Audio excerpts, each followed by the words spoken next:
the diesel humming. You don't need no ticket. You just thank the Lord. So people get... Welcome to People Get Ready. My name's Juliet Coley, and this year is 33 years since the first ever UK gospel music programme aired on national television. And I'm joined by gospel guru Marcia Dixon and also Nicky Brown. I'm a gospel guru. So we're going to start with the climate at the time. So guys, let's go back to the 80s. Situation in Britain in the early 1980s was an exciting time. The political situation was pretty volatile and in many ways was very similar to the situation we're in at the moment. We just had the Brixton riots in 1982, and although there was a lot of tension and a lot of bad feeling around, there was also some really hopeful signs going on, particularly in the black churches, where it had coincided with a kind of an explosion of wonderful gospel music breaking through, much of it influenced by America, of course. Reverend James Cleveland, Mattie Moss Clark, people like that had really broken through and influenced the choirs here especially. And out of the choirs were coming some really wonderful singers and artists and groups. There was a distinct difference between the scene now and then because of choirs. Now, the cool thing about choirs is that you could be in a huge choir. They would do 10, 15 songs, but they'd have 10, 15 different lead singers. So there was always this element in my mind of kind of who was going to come out and really like smash it. You had some choirs had more musicians, so they would all be changing all the time.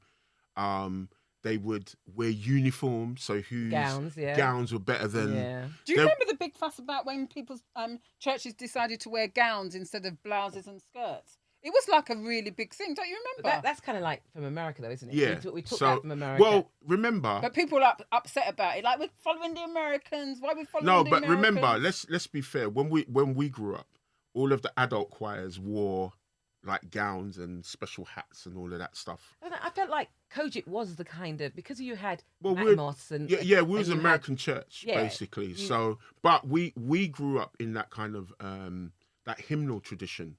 So it was always, I don't know if you remember guys like Andrea McPherson. Yeah, man. Right, who was like our mentor. Director, yep. And her mother was the choir director before her. Okay. Right, so she comes from a long tradition of, and they used to open the hymnal and teach from the book, notes and stuff. So we were always versed in harmonies and you had to play the right thing and all of that kind of thing. So we kind of came up in a particular tradition of music. And Bishop Bell was hot on the hymns, he didn't like all of that. You're just singing all of these songs and I don't know who you're singing about and all of this business. Singing in the churches at the time was mostly to do with being a special rendition as part of the service. So you got up and you sang your piece, and that's how I got to know who were the different singers and musicians that were around at the time. And I remember seeing the Heavenly Hopes for the first time in church. They all came in their white suits and they were fantastic. Really loved them. And they were inspiring towards my thoughts of what gospel music in Britain was about. The church has always had great talent, but the talent was always hidden behind the four walls of the church. I mean, if you really wanted to experience great gospel music, all you had to do was visit one of our services on a Sunday morning. And as soon as you opened the door, you'd be exposed to this great wave of great gospel singing and great gospel musicianship. We had Andre Crouch. So funny enough, Andre is Kojic. Andre was Kojic. Isn't Walter Hawkins Kojic as well? No. Yes, he started out Kojic, but then they stated that every Love Alive 2, Love Alive song was what every choir sang. But then, you see, when I was growing up, when I used to come to Yule's church, to NTA, you guys were like the hip, like you know. Marjorie Georges. Yeah, She was a good singer. Yeah. Yeah. And then you had like Bishop Owens and Susie Owens used to come over. Yep. I used to remember that as a kid.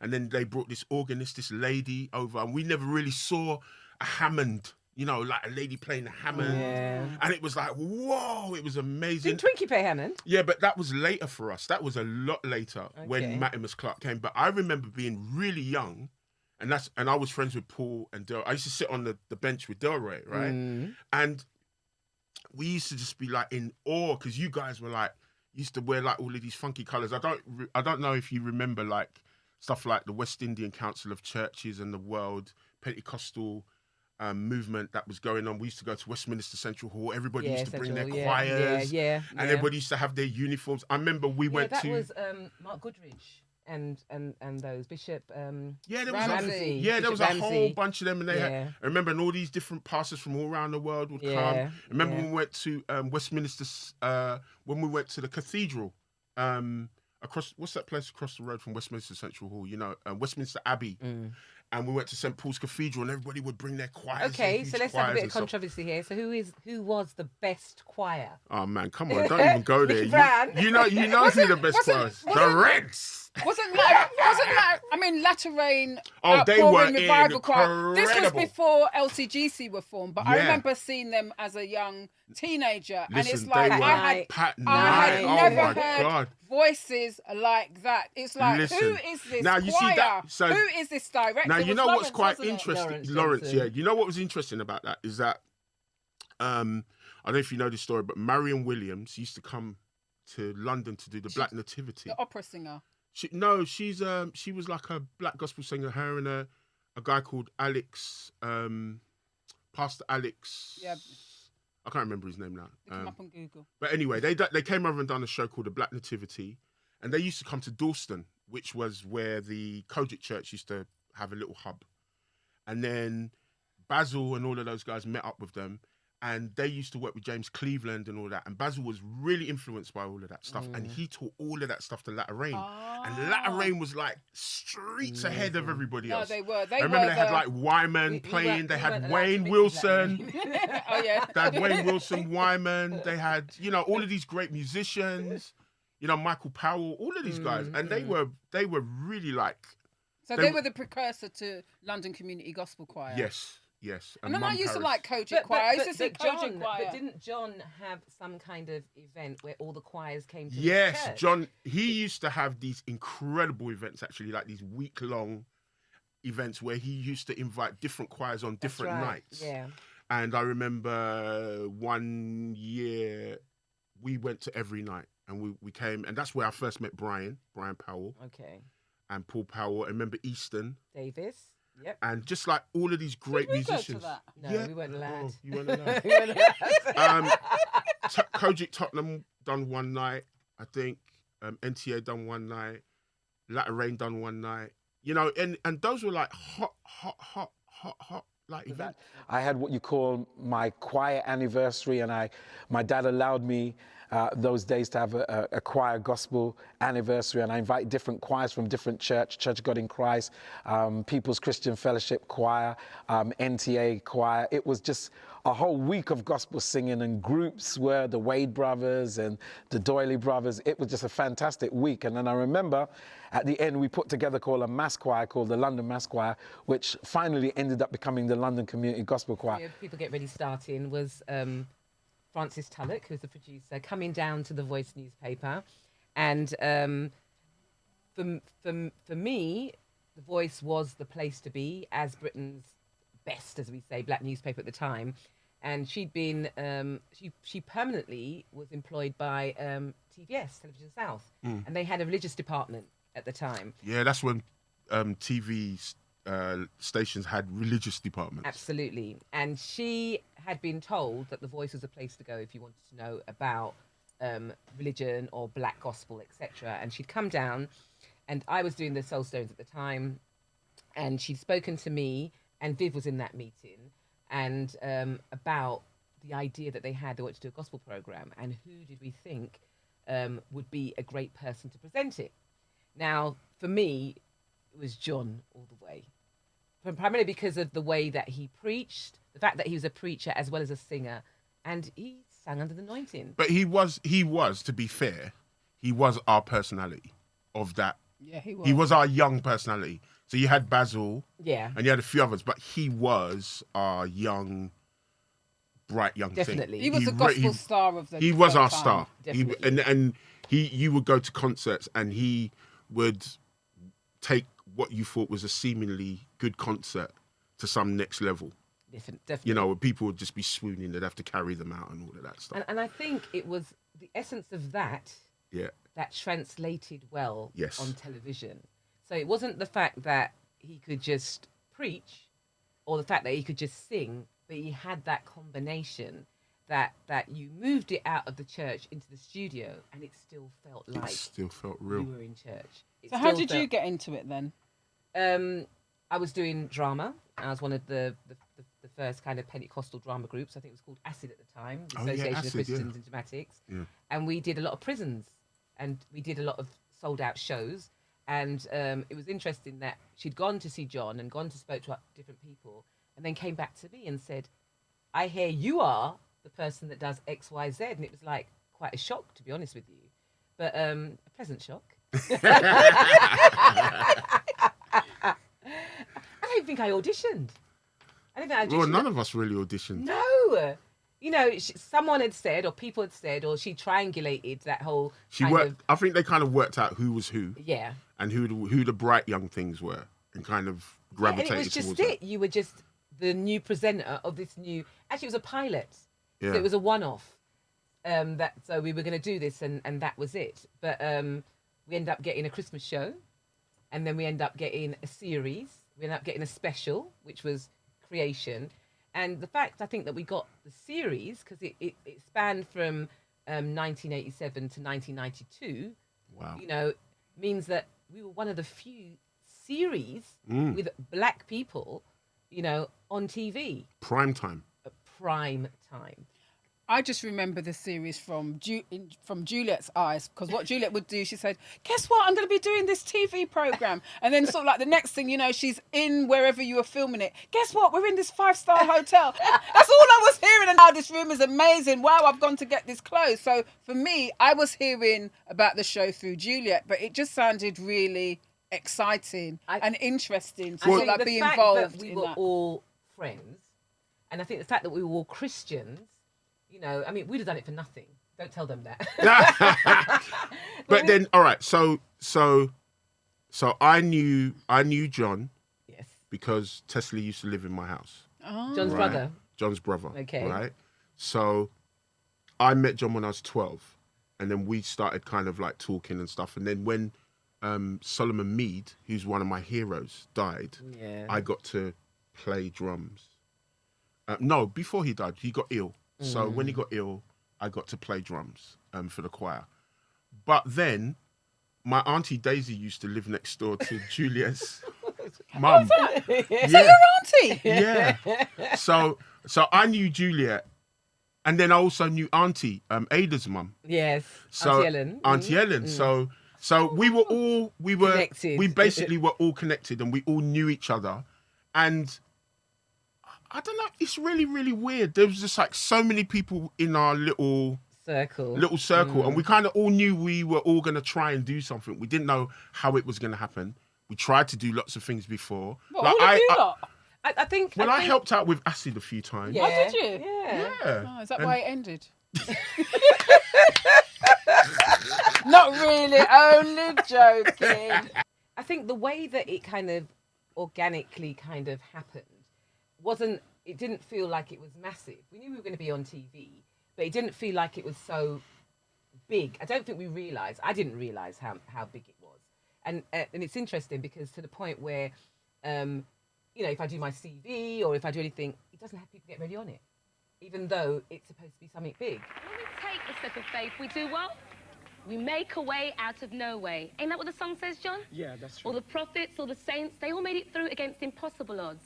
The old song, Just a Closer Walk with Thee, calls on God for this strength and support to make it through. Here's Beverly Wynn to sing it for you now. For me, People Get Ready would not have been People Get Ready without John. You know, John was the the singer and the preacher. He was People Get Ready embodied. You know what happened? How I got involved in People Get Ready? I've been close to Juliet Coley, we call her Sister J on the program, for many years, and the relationship goes back from my parents' days. And so she used to work at The Voice, and she would call me from time to time and, you know, play jokes with me. And one day she called me, she goes, "Oh, by the way, I put your name forward to present a gospel show." I didn't really believe it, but she said, a lady's coming to see you. Her name is Frances Tulloch. But I thought Juliet was joking, because Juliet just plays jokes all the time. And then I actually got this call. And a lady was like, can I come and see you, come to your rehearsal? And I thought, okay, all right, maybe she's gonna come, but I didn't really believe I was gonna get the job. So she came to the rehearsal, I was doing choir rehearsal, she was looking at me, writing notes and stuff. And then the next thing I was told, we're gonna do a pilot series called People Get Ready. And I was like, oh, wow. Now you can be sure. Can I get a witness here? For all the wrong you've done.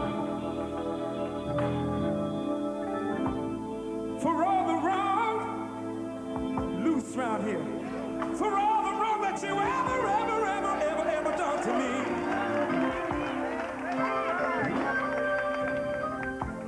He certainly brought that church element to the show. He brought more than a church element to the show. How he presented the guests, the fact that he could sing with them. He was a dynamic singer, and he was the star artist within the UK black church community at the time. So really, there was no other choice really than to have now Bishop John Francis. Yeah, I would like to say, and not that I'm going to say anything different, but one of the things that that John had was star power. He really did have star power. He looked amazing through the lens, and he was a great singer. And at the time, you know, he was young. You know, he just had energy. But also he had a lot of dreams and expectations. And I think the three of us, certainly, who were at the meetings with the older lot, we kind of we had a lot of wish list tick-offs, what we thought were important for us to have a great show, and we didn't kind of hold back on that. But he was really the driving force behind that, and we were allowed. Yeah, you know, we weren't controlled in a sense. So when we made suggestions, they were listened to. Yeah. I remember going up to, is it Buckingham Place? Buckingham Place, yeah. You know, you're going up there and you're sitting in that massive boardroom. Yeah. And being listened to. You know, and that was pretty amazing. And as kids sometimes, even when they'd made funny suggestions, I remember, you know, you'd kick each other under the table and things like that. It was a lot of laughing. You lot were out of order. Terrible. But I think, but that's what I liked about, and that's what I do like about him the most when he's at his best, is that his expectations are very, very high.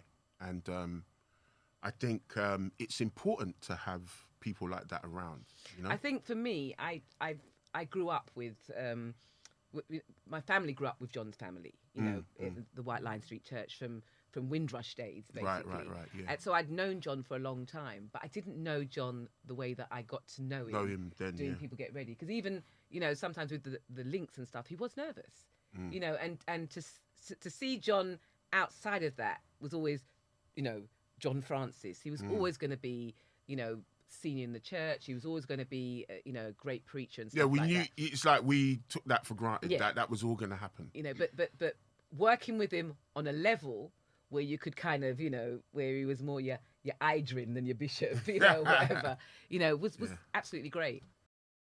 I think I learnt the most from Lavine. Being asked to host a TV series, I was obviously very nervous. You know, I did everything that I was told to do. And sometimes, embarrassingly, I can't watch series 1 and 2 because when they said to me, lively, lively, lively, and I was crazy lively, looking back, it's more embarrassing than lively. But Lavine, she was somebody at that age who knew her brand. Yes. She knew what she was about. She knew what she wanted, you know, and there was no messing with her. So I would watch her and, you know, and the way that she operated, and then kind of try and follow what she was doing, in a sense, because she was just so assured about herself. And it was amazing to be part of that. Actually, right, it's quite a metaphor for like both of the characters that we're talking about, John and Lavine, having such strength in that first kind of that first foray into that project. Have two people that were really, really positive about what they wanted to do, and was able to kind of guide the talent. Obviously, you know, Lavine was quite instrumental in my life. John was quite instrumental in my life too. And so it's quite interesting that, you know, in our little social group, we had all of these like power characters, but everybody found a way of making it work and making it work really well. I mean, Lavine was like, you know, she's outrageous. Tell me about some of the things that you got up to then. First of all, the first thing I want to say about her is that people actually don't know how good she was. And I know people say, oh, she was an amazing singer and all that stuff, but she was an incredible songwriter and musician, arranger. A lot of people don't know that she could play. So she knew what she was doing. She knew what she wanted. And when it came to rehearsals with us, she didn't rehearse a lot. She just knew what she wanted. If we played it right, that was it. She was done. And we could depend on her to give us the best performance ever. She was never out of tune. She was never like, she never came in late. She always knew her cues. She was just that person. She was, you know, she set the bar for what you want. If you were going to be a gospel performer, you had to be as good as her or better. So someone working with her and at a young age that you were, weren't you terrified? I said, she used to bully me. She was terrible. But, you know, we had a weird relationship. It was a great relationship. But, you know, Lavine was like one of these people, it had to be right. And if it wasn't right, she was not going to pretend with you and, you know, make you feel good. Tim Hudson, Lavine's younger brother, although she looked younger than me. Yeah, Lavine, unique, special, rude. I remember one time when I was younger, and I used to do paper round, Mum used to plait my hair, that, you know, much to Dad's dismay. And I wore Lavine's beret, brown beret one time, just to obviously mask my hair that was plait up. When I came back and she saw I had it on, she grabbed it off my head, you know. Lavine was quite rude, but unique in her way. And I was the first brother to sing with her, which was brilliant. And her voice was special, different. You know, there's some stuff she's produced no one's heard, but she had this crying voice that was just beautiful and unique. And Lavine, God bless her, miss her forever. Lavinia Hudson, known as Lavine, was one of 6 children born in the 1960s to Pastor Austin and Elaine Hudson. She first sang solo in church at the age of 7 and grew up listening to the music of Aretha Franklin, Andre Crouch and the Clark Sisters. At 14, she joined the Harmonizers, a group formed in the early 60s. By the 1970s, they were popular on the Britain's Afro-Caribbean church scene. In 1983, Lavine won a scholarship to the Berklee School of Music in Boston, Massachusetts. Upon her return to the UK, she won a talent competition in the Voice newspaper.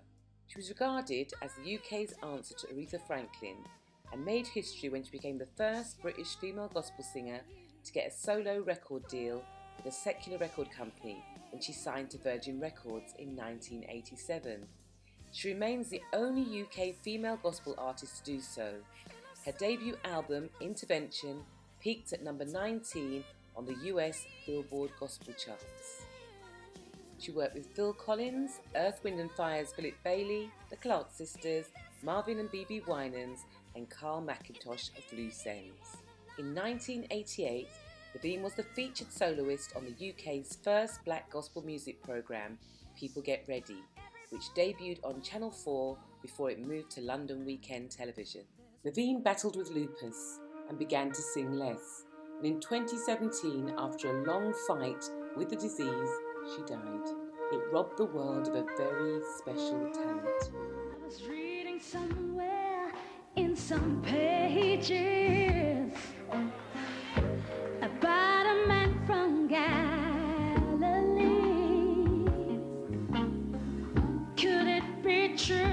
things they're saying. Could this man love someone like me?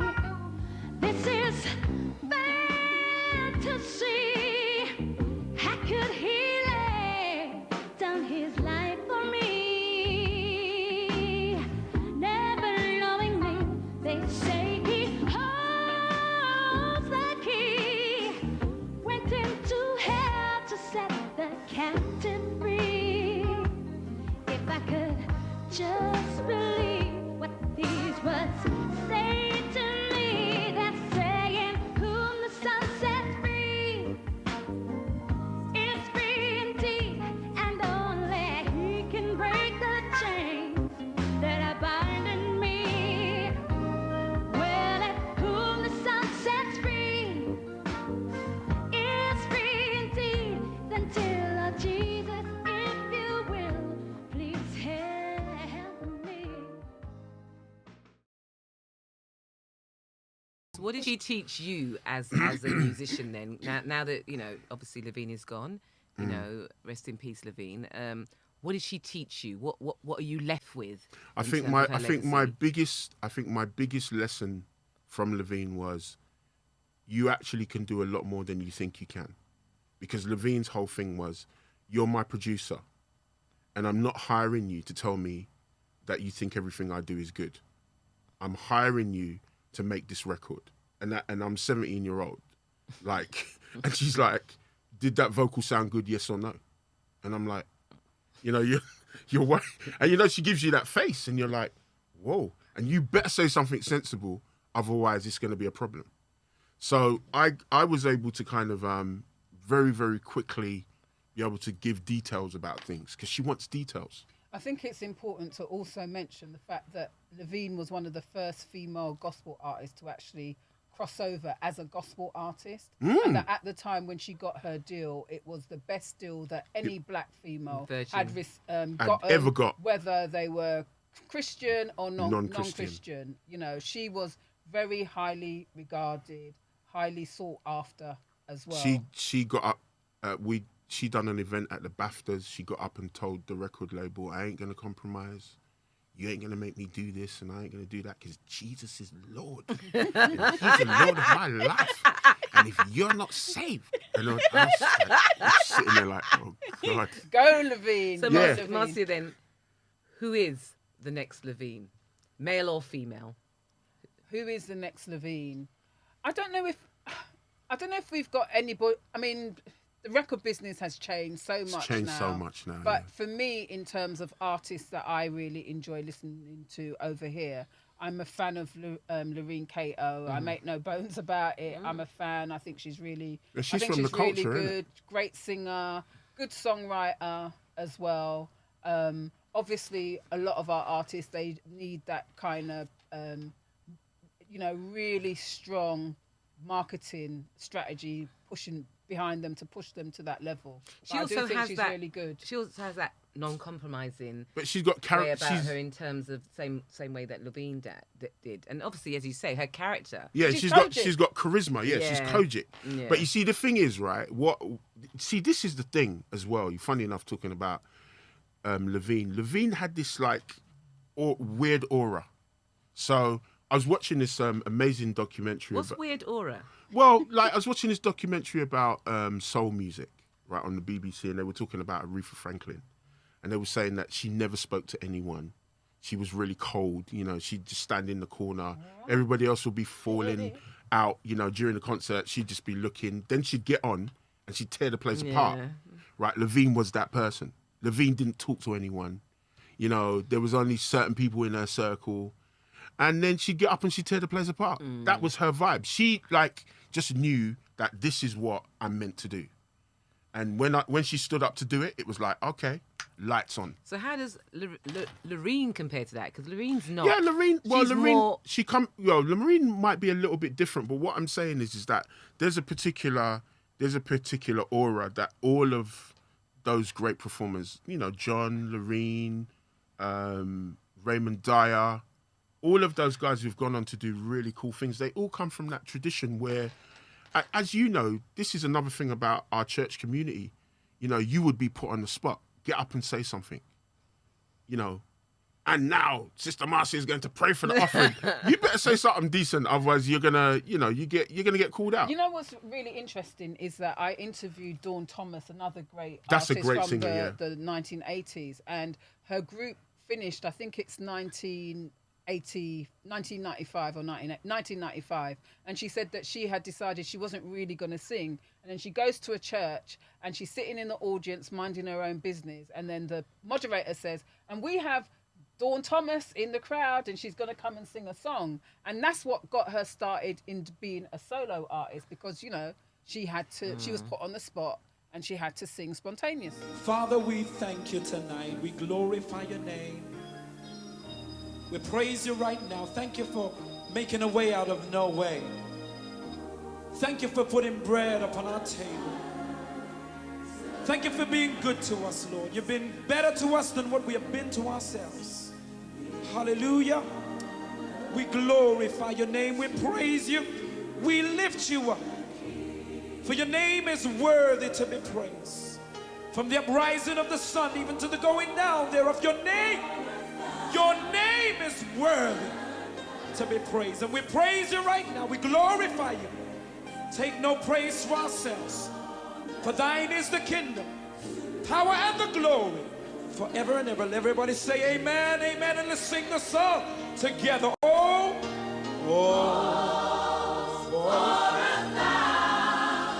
lift up your hands and just sing it. Lift up your hands. As I said before, we talked about how, with someone like John, how church moved from church into a studio, and it continued to be It is church. just the same. And I think when we got the stamp of approval from people like Bishop Bell, who came, I mean, my grandparents are very strict, very old school. And for my granddad to come and sit in that studio and slightly nod his head, you knew it was a stamp of approval. And I think that's when, for me, I mean, my granddad being there, Bishop Bell sort of, you know, waving his hands of approval over. Yeah. It was great, for me, showed me that, you know, we're doing something good. I think one of the things that we also loved about John, or Bishop John Francis, is that he was actually the one who wasn't scared to be churchy. Whereas everybody at that time was trying to progress into being kind of more commercial or being like more like pop, where he was just wanted to go in, speak in tongues and roll on the floor all the time. He wasn't rolling on the floor. No, but I'm just saying, he was. He said loose round here. No, but he did. No, he was. No, and that's. No, hold on. I used. Listen. I've got some of those outtakes where he was kicking off. What we're saying, speaking in tongues? Yeah, he used to kick off all the time. Yeah, but he most probably knew that. Yeah, but what I'm trying to say is, I'm trying to make a differentiation between him and some of the others. Some of the others it was much more about being commercial and crossing over. He actually wasn't scared to be church.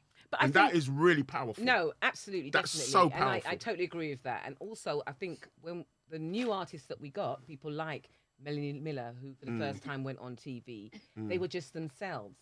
And that's where the authenticity came from. Yeah. Well, And she provided one of the kind of iconic moments of People Get Ready, because she sang and then she just kind of broke into worship and started to cry. Then all the audience started to cry. And it's like, obviously, if you're on the cameras, you're thinking, what is going on? And that happened more often than not, the camera people thinking, what's happening? Lavine, all of a sudden, in one of the songs, talked about, I think it was I Go to the Rock, forward ever, backward never. Yeah. And she just got off the stage, and then you saw the camera people running around thinking, what's happening next? What's happening next? Because it's not scripted. No, because they're so to the script.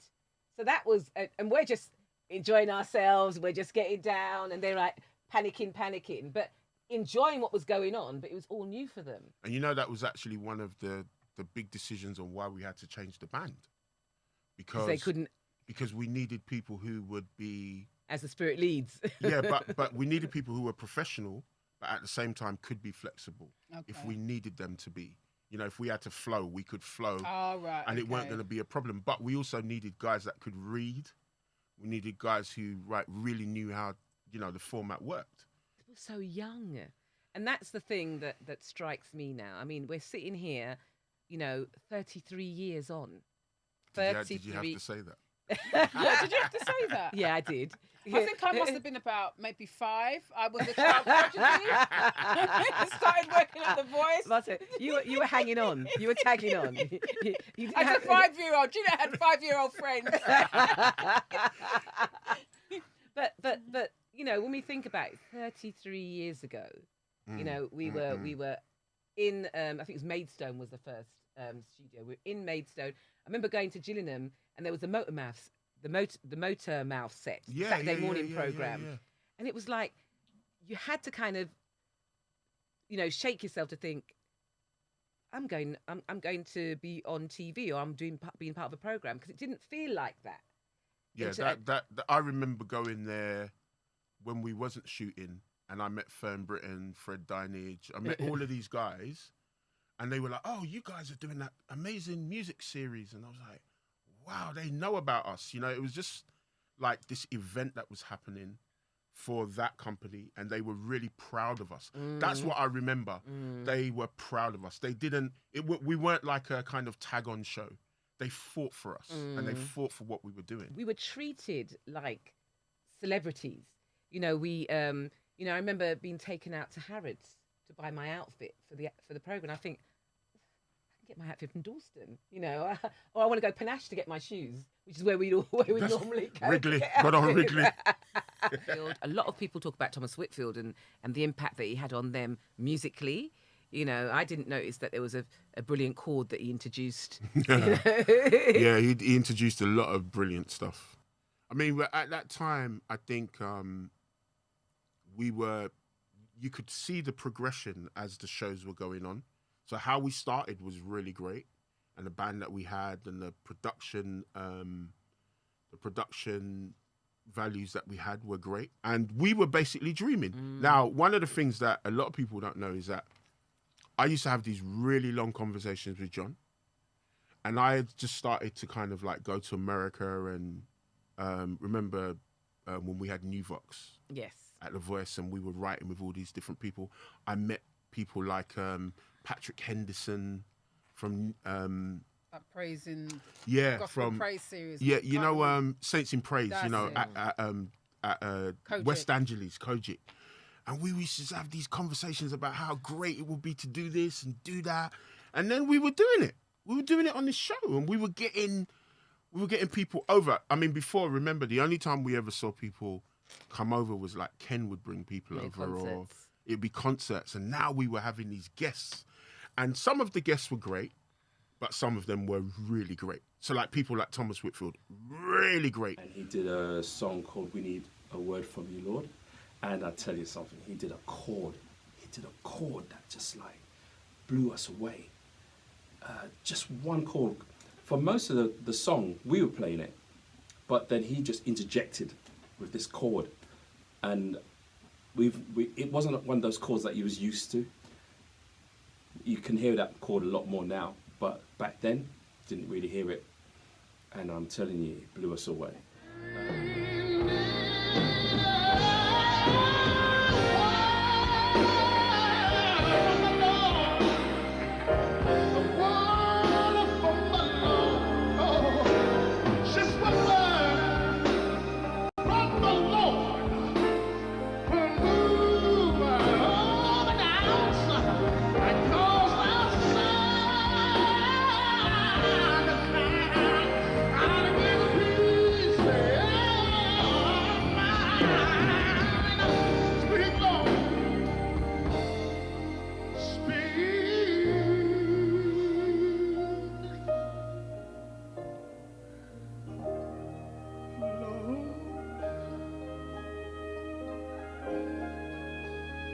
We need to hear from you, Jesus. If you will, Jesus, speak. To these ears we open, Lord, unto thee. Please speak. Please speak.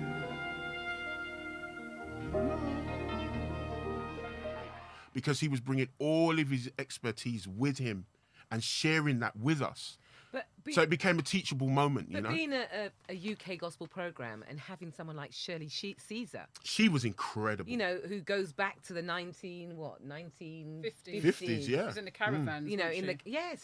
you know, so all that kind of stuff was really surreal.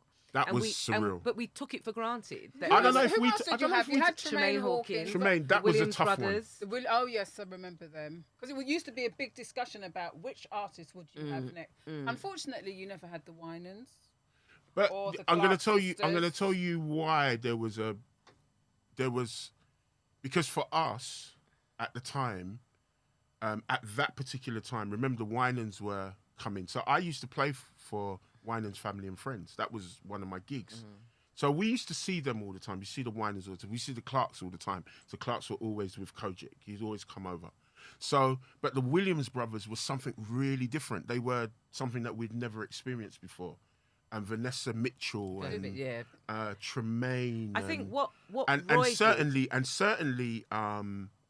Thomas Whitfield, because he just had this virtuoso air about him. He was very well regarded, and at the time he was working with all the top gospel He was artists like Vanessa Bell. Armstrong. Yeah. He discovered Yolanda Adams. Yeah, I can't remember some. I just know those are the two main ones that he was associated I think what with. Roy did that was good in terms of having these Americans in as well was making sure that it wasn't a London-centric show. Yes. So they were travelling the regions to find those artists or those.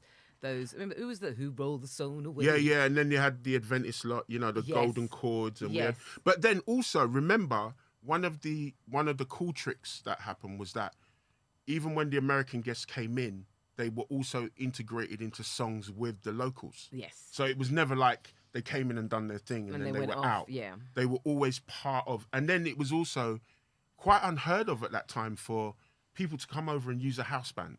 Yeah. So we got the experience of working with these great people But as well. they even commented how, you know, our show was probably even better than what they had in America. I think they had Bobby Jones in America at that time. Yeah. And and our show, they were shocked at the production values. They were shocked. They were shocked at the band. I mean, Thomas said to us, Thomas said to myself and Pete, nobody's really respected his music like that ever before. Oh, really? And we were flabbergasted. I mean, so our keyboard player was Dave Arch, who is now the MD of Strictly Come Come Dancing. Peter Murray. Pete Murray, who is who does like Annie Lennox, he does all Andrew Lloyd Webber shows. Even our lot. And no, but that's what I'm saying, integrated with our own home guys. But even our home guys, after People Get Ready, someone like Howard went on to do Terence Trent D'Arby. Went on to do. But that's what was really amazing, that we had one side and the other side, and it was coming together, and everybody was so respectful of what everybody else done. We had the Phantom Horns.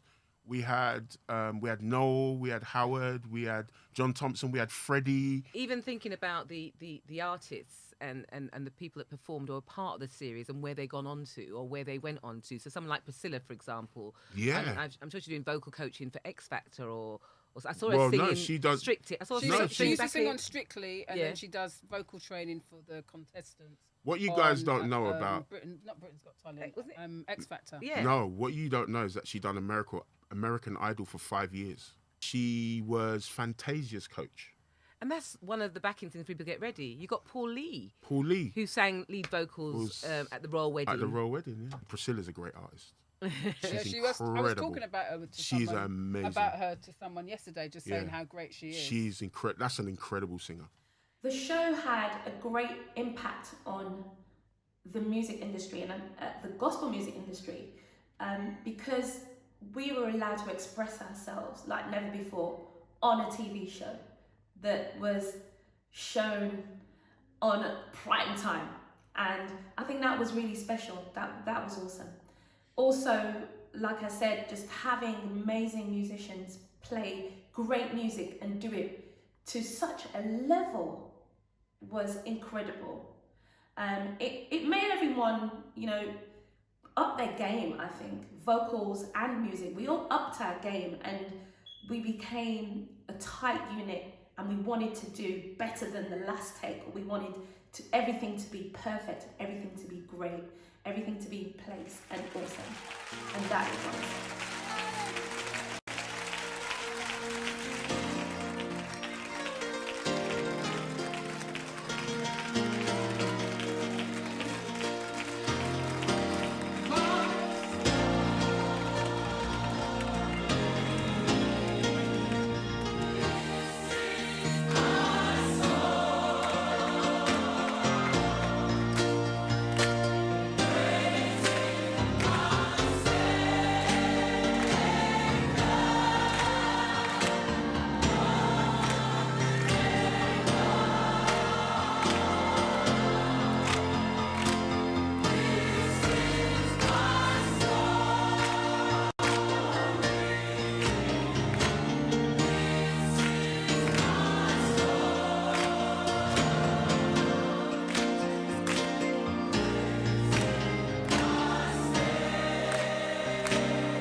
What an incredible season we had.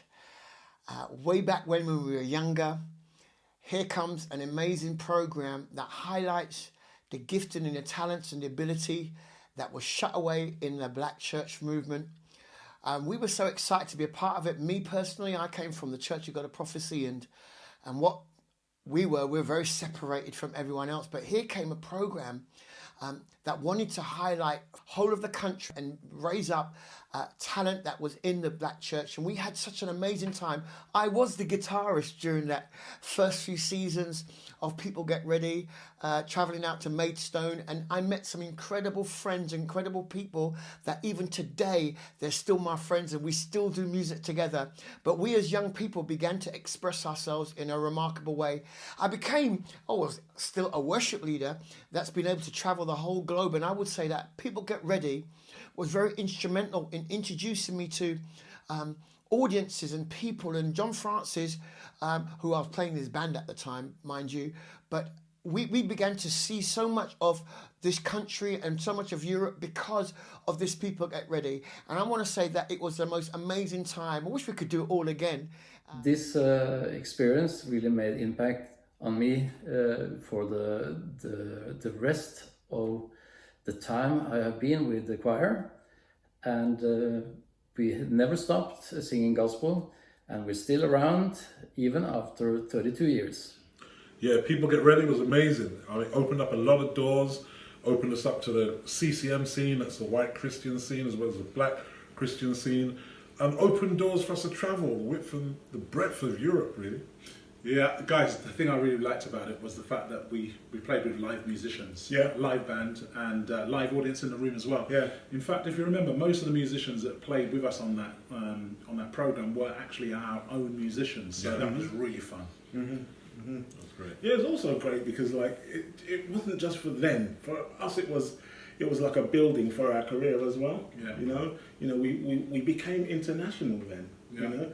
Prior to People Get Ready, we were doing a lot of venue type gigs and so on. Churches. But then, but then obviously now we were on television, so it became international. We had calls from people from all over the world. Yeah. So that led to us, traveling more and doing more, as a career, and it's kept us going even now. What I do remember about it is the atmosphere, and what a joyous experience it was. It was a great band. The atmosphere in the studio was electric, and how free it felt and how live it felt. It's great to see a lot of the people who are involved have had a great career beyond People Get Ready, and that are still around doing really valuable and exciting things. I hear a lot of young people complaining about legacy, and there's no kind of legacy that's been left for them really. Because after People Get Ready, a lot of the musicians went off to play for pop stars. You know, so you all went off to play for, you know, Westlife and all those people, and never stayed behind to kind of build the scene and make that scene, you know, relevant. Yeah, I wouldn't agree so much with about leaving and not staying behind. One of the things I would say is that one of the things we've got to look at is we have to look at the difference between what happened in America and the scene that was built in America and what we're trying to do here. Now, in America, there was always kind of like a chitlins thing. There was always kind of like a circuit, and the bands, you know, from Sam Cooke, you know, Shirley Caesar, all that, they would do the circuit. There's a circuit. There's always an economy, right? What hasn't happened here is that there hasn't been a real economy. There hasn't been a culture of recording, especially. So you'd be a great artist and you wouldn't record. In America, they would record everything. Every concert was recorded, was a live album. So like, take for instance, I was trying to explain to somebody about Riverside Studios week. That's just been buried. That Gospel Joy? Gospel Joy. It's on video somewhere. That's exactly what I'm saying. On video somewhere. Oh, right, okay. It was a great week, though. It was a great week, but what I'm trying to say, it wasn't a great week. It was the greatest week. But in America, that's something that would be celebrated. It would be lauded by new artists and old artists alike. People would be pinpointing and looking at their heritage because they see that as part of their legacy, right? What we haven't done is we've not left enough tangible, recorded stuff so that the new generation could come along and see what actually happened. But now, you know, you don't have the constraints that you had before. Virgin doesn't have to say to you, I'm going to record you for you to be a superstar. Do you understand? But that's that's exactly my point. My point is that we had spent the middle period was the period where we were all depending on the crossover. Whereas now, like Becca Folks, Emmanuel, all of these cats, they're just getting out and doing their thing. They don't really care. They've got GoFundMe. Yeah, they GoFundMe. They got Yeah. Spotify. They've got whatever they've got. They do their music and they get it out and they go and do their shows. We were the generation where like we were saying earlier, we were trying to be professional. We were trying to be that generation that was gonna start out somewhere and cross over. We saw the Winans cross over. We saw, you know, Vanessa Bell. We saw BB and Cece. So we thought that in order to get to that premium stage, we needed to kind of get in that place where we were on a major. Well, right? Lavine achieved that. And yeah, but she achieved that by simply being like so individual that she was it was unquantifiable. Okay. She was a unique artist. Yeah, on a global sense. Not even on a UK sense, but in a global sense. Well, she did provide hope to artists that it was possible to achieve. Most definitely. A lot Bryan of us... Powell got a deal as well. Yeah. New Colours got a deal. So it's you know, it was quite a vibrant... But do you understand what I mean? Like, as a producer, I worked with all of those people. And I was writing not only for gospel people, but I was writing for other folks as well. But the problem was is that we always felt that in order to be successful, we had to do a crossover. Oh, right, okay. And my point is that we were the generation of the crossover. Oh, right. So now it's changed. That you can just be successful doing what it is that you're doing. You have access to do that now. You don't have to wait on the big boys they're just not there. The big boys are not there. Yeah, true. They're not there. So all I'm trying to say is that we've gone back to the 50s and the 60s where people have now started their own scenes again. Yeah. How can we then, you know, hope that people will move this forward or take this forward or take this and run with it? Because we were doing something at a time when nobody was doing it. We, you know, people will be probably watching this and be surprised to think that was on TV at that time. And it was prime time. Prime time. You're talking about, you know, I remember that they took Harry Seacombe off of Highway and put them in us in that place.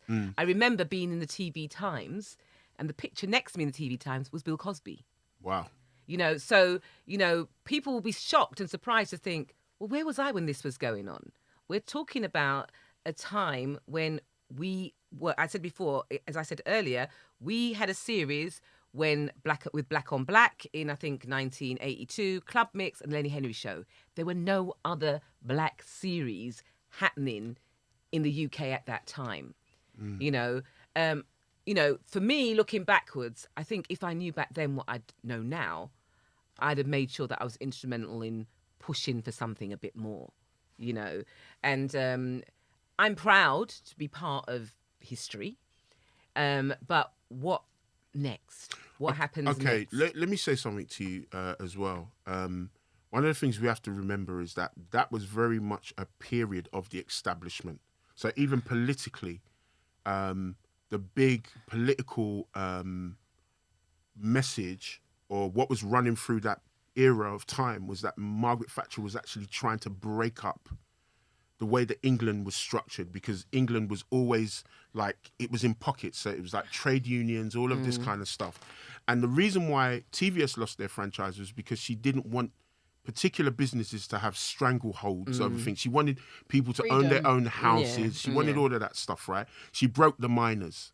Yeah, she's, you know, they would go on strike. She would break people down. And the whole point is that at that time, we were part of something that was accepted by the establishment, okay? If that same situation had happened to us now, me and you and John and a few others would have started our own production company. We would have said, oh, we'll pay for it. We'll mortgage our house. We'll get on and do that. But it just wasn't that time. That wasn't the thinking of the day. The thinking of the day was, if somebody didn't co-sign you, you weren't able to do that. So the legacy part of it for me now becomes that what we have to do is we have to remember those things and make sure that those things come out of the cupboard and they are exposed to the generations that are doing what they're doing now. But we are in a time that is quite unique. It's a great time, We are in a time, as a black person, it's you know, we are in a time that is unique, in a way that the 80s was unique with the Brixton riots and all that was going on.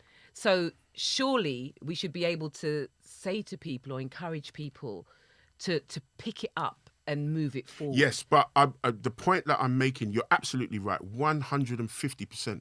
But the point that I'm making is that we've been bad. We've been bad custodians of our history and of documenting our history and making our history open for everyone to see. Now we're at that point now where people are going back. Young people, older people are all going back. They want to see where we come from, who we were, what we've established. Black history as a subject has gone crazy. People are like telling me about, you know, the Black Wall Street and about this, about that. World and history, man. There was people that lived in black people lived in Central Park and all that stuff. People need to know about People Get Ready. Why? So that they can go on and make their own People Get Ready. I do think that People Get Ready encapsulates a period in time where the gospel scene was really vibrant, where the Caribbean church was very vibrant as well, and that we were creating and producing music that has had a monumental impact on the music scene in the UK. It has gave birth to the rise of, well, not rise, but a lot of the musicians who came out of that show then went on to work in the wider secular music scene. So I'm not too sure with regards to a legacy. What I do think that People Get Ready does, it encapsulates a really great period of time in UK Black British history. And what I would like to see is for younger people to watch that, to take note of the quality of the music and recognise that the music has power, as has been shown by choirs like LCGC and Karen Gibson, to impact our culture in a monumental way. But then when you use that expression legacy, what you've got to remember is that I cannot go forward unless I learn about what's happened before. So the music encapsulates what happened. Yeah, but it is a part of my legacy. So Frank Stewart and the Overcomers and Kanos and all of those people, because I've seen what they've done and what they've achieved. If I can stand on that rather than just acknowledge it, but if I can stand on it, I can go quicker. I can go higher. But you can stand on the past, but also look at what we're influencing in the future. Yeah, of when course. you see of course. Stormzy, Of course, and yeah. Blinded by Your Grace, And the whole church was there with him. yeah, exactly. You know, that's what you know when you know gospel music is a powerful Listen, music. let me say something to you guys as well from a musicology point of view. Musicology. Black music is the mother of all music. We know that. We know that. Yeah, you're saying that you know that, but there'd be no rock and roll. We know that. There We wouldn't know be that. no classical. There'd be nothing. We know that. Right. So all I'm trying to say is Elvis discovered black music. Yes, he did. We know that. No, Elvis was black, by the way. But I'm just saying, look, seriously, we've got to embrace. I think we do a bad job in this country of embracing success. We seem to repel success. We don't look at people and look at the great things that they've done. You know, we should be saying, we should be celebrating people. We loved it in the community. It was our come and look at us on TV moment. And it was something that made us hugely proud and also did a lot for the growth of gospel music. It propelled it forward by miles. I mean, I think it's because of things like that people like Richard Branson paid attention to artists like Lavine Hudson. I think it's because of that some of the major labels paid attention to sign artists, and then it became a culture of gospel artists going on the road with some of the big pop names, R&B names. People Get Ready was a tipping point moment for UK gospel. The first time I watched People Get Ready, I would have had to be about 10 years old, maybe 9. I remember going through my mother's VHS collection, just looking for a tape that I can just tape over. And I popped this into the tape recorder, and lo and behold, I just heard, "People Get Ready." I was like, "Ooh, okay." And then up on the screen pops my uncle, Bishop John Francis, and I'm like, "Okay, cool." Kept on watching. And I think it was an episode where the inspirational choir was on, actually, and I saw my mum, and I was just like, my mum was singing in the choir, and I saw her, and I pressed pause, and I ran. I don't know where she was in the house, and all I remember is I said, "No, we have to, you have to explain and talk about this." I remember going to church with my mum. We used to go to church in Tulse, not too far from Brixton, and we used to go to church. Mum would get ready, season up the meat from the night before, and the only thing left to do on the day was to deal with the rice and peas. And we go to church. Church would normally start early in the morning. It would start probably about 11 o'clock in the morning, finish all 4 o'clock. And then, I know.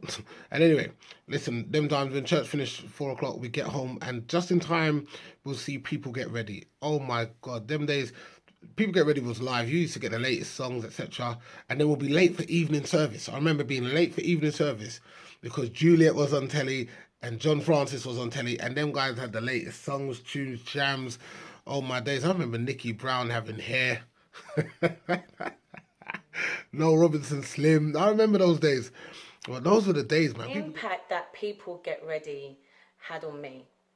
I mean, seeing these artists day in, day out, conventions, concerts, jamborees, you name it, live. And I knew them. Seeing them on TV just sparked my desire to sing with them and on there myself. But I was young. I was young, and my sister used to go, and I'd be like, "You're supposed to take me. I've been singing in my bedroom with my brush, doing these concerts, preparing myself.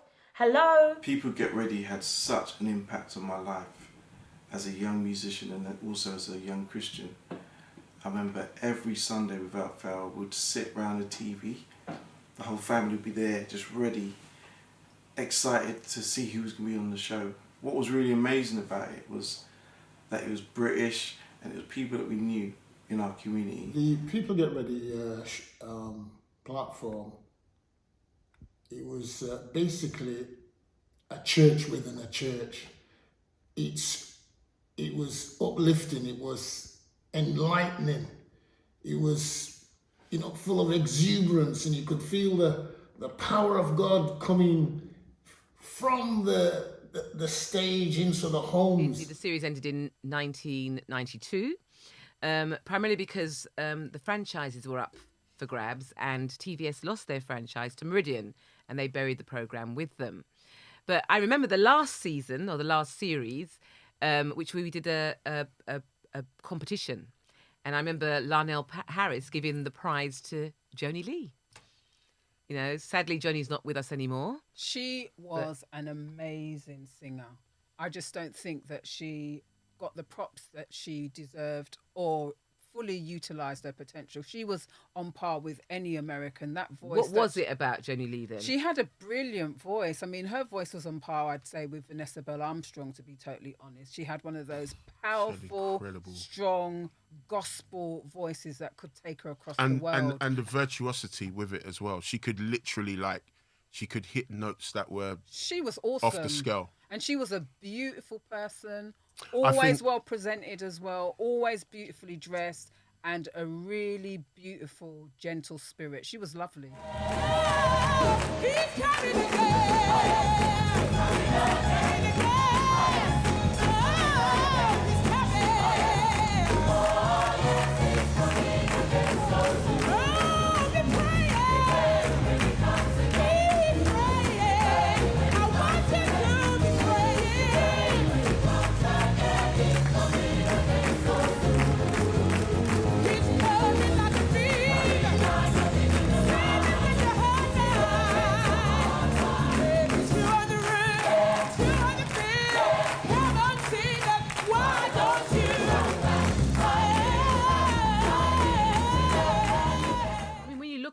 And talk about Joni like that. There were so many people that came and performed that were pretty amazing, that had never been on TV, and this was their exposure, but were incredible in their own right, that probably some people would never have known about. But because, Roy, as a producer, bless him, reached out to the regions and we went on tours. Yeah, found those artists. Well, remember Beverly Wint? Yes. She was a good artist. Remember Beverly? David Copeland. Again, David is just one of the most amazing songwriters ever. When he sang his song, my eyes are... Can't Give Up. And it still is a great song. All through my life, people have asked me, what's the use? One thing I know, I can't let go. I have too much to lose, so I can't give up. I'm heading for home. It's not in this life, it's in the one to come. Said I can't give up. No way, no way, no way, no how. I guess I never will. Can't give up. No way, no how.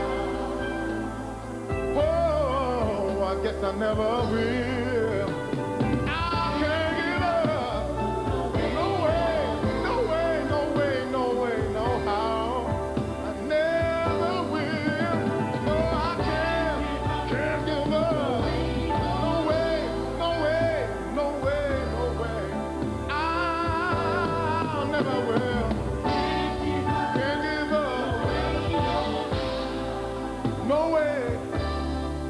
I never will. So it's been 33 years, we're coming back and kind of reminiscing and looking back at what we did.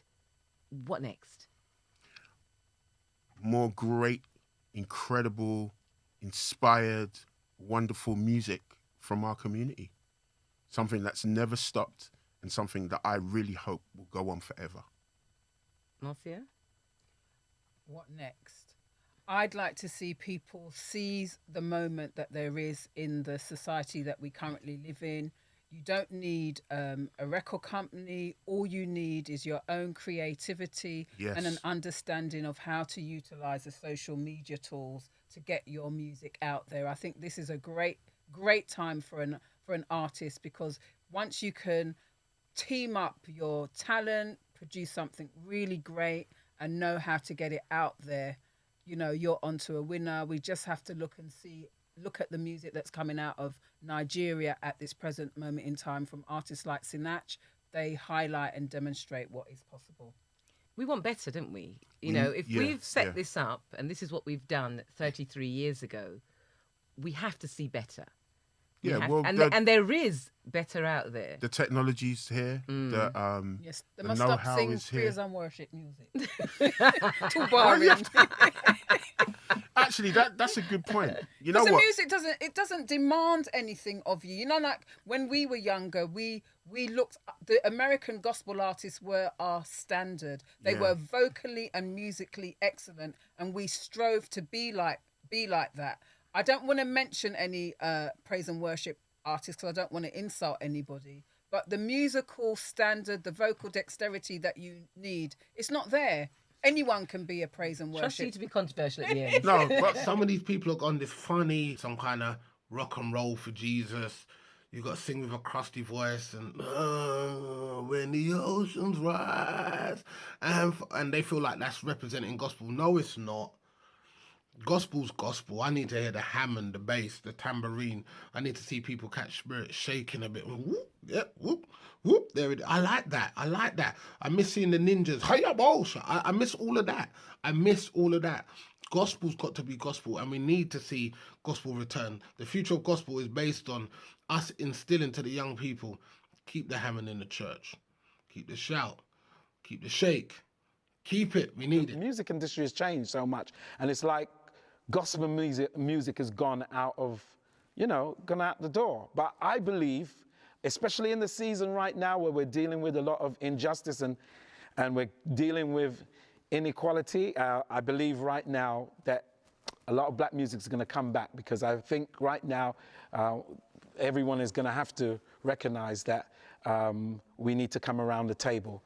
And it's not just praise and worship music, and by that I love it. I have it in my church, but gospel music is an incredible. It speaks to the soul. One thing that I would say, I do agree with you, is that the period of time that we've come from, people were really looking deep inside themselves for answers and for a way forward, and I kind of feel like things are really easy now.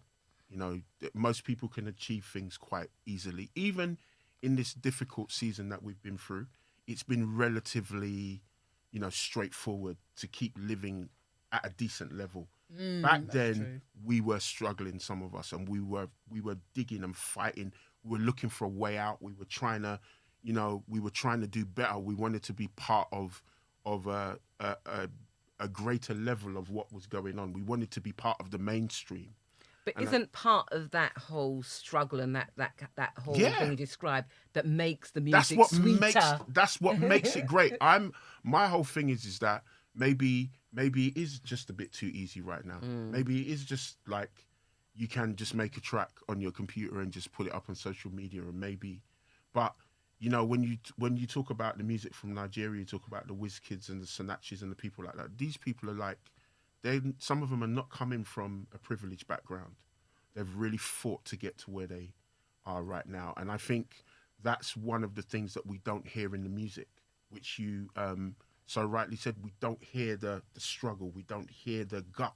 Which is what gospel music is all about. We don't hear the soul. We don't hear the struggle and the fight. Everything too easy. Maybe everything is too easy, and maybe that's what's needed. We want to hear somebody sing from the bottom of their heart. And that's what people used to love about gospel music. When they used to come to our churches back in the day, the comments were, aren't you guys well dressed? And that music, it touches me here. And maybe that's what we also need to be seeking about, which is music that moves people in here. Back to the spirit. Back to the spirit. So people, get ready. The next chapter is up to you. Come on, Brother Bryan from LCGC and Brother Junior from Thoms. Grab the mic. Spirit of God, pour the fresh on me.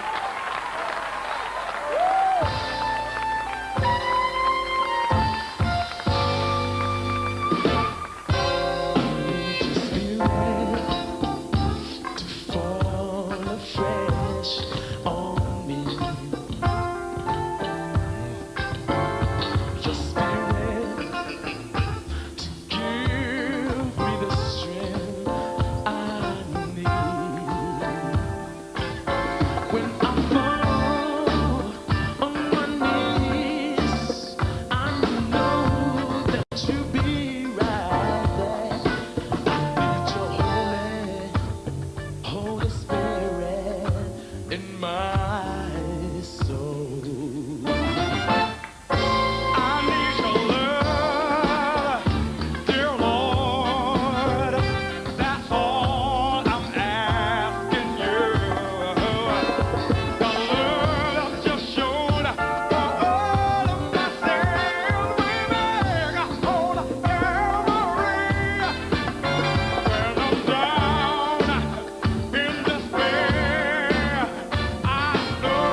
80s, and indeed that period was probably the most vibrant we have ever seen in gospel music here.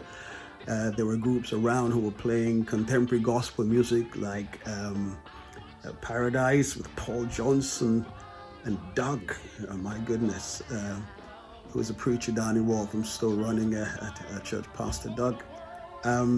There are some other amazing musicians, and of course there was also LCGC. There was I believe we had the New Jerusalem Choir, Juliet Fletcher, a name that we should never leave out when we talk about gospel, UK gospel. The effect of People Get Ready on us as a people was amazing. For the first time, we had a show that really represented us. In the past, we've had shows like Songs of Praise and rock gospel, and that was great, but it didn't really represent us to the trueness. And so for the first time, we were able to see us doing our thing, singing and just doing what we do best, gospel.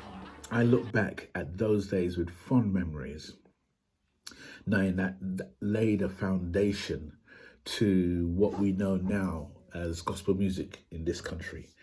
So many groups were showcased then. It was before my choir time, so we didn't get on there, but I'm sure if it was now, maybe we'd get looking with all the other great artists. But the Way Brothers, as I said, the choirs that were there, Dorothy Allen at the time, and so many more brilliant groups and singers that came through the American. People Get Ready was a game changer. I mean, we had never seen anything like that on English television. Channel 4 was in its infancy, and so I'm sure it took a major a gamble to have a program of this type, but it was fantastic for us.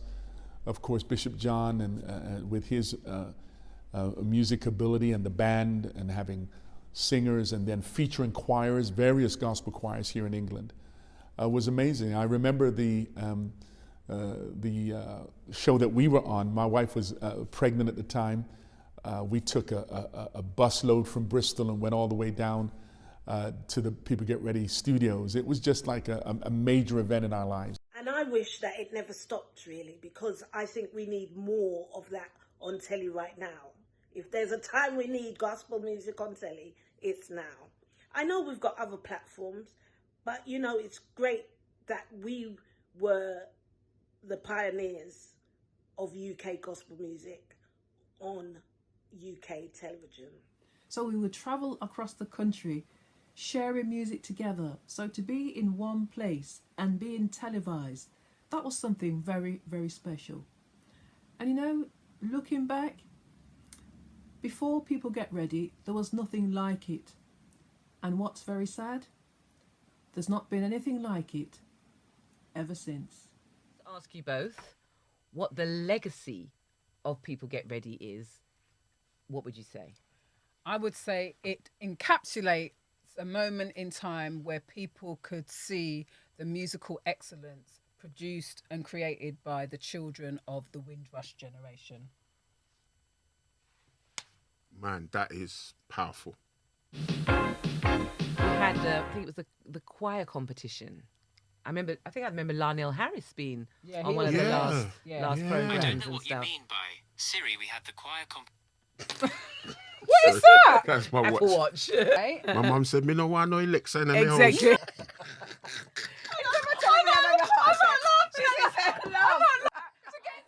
You know what you say? There's only 6 people can't come in that one room at one time. That's next week. Let's see. Look at Paula. Look at Roni.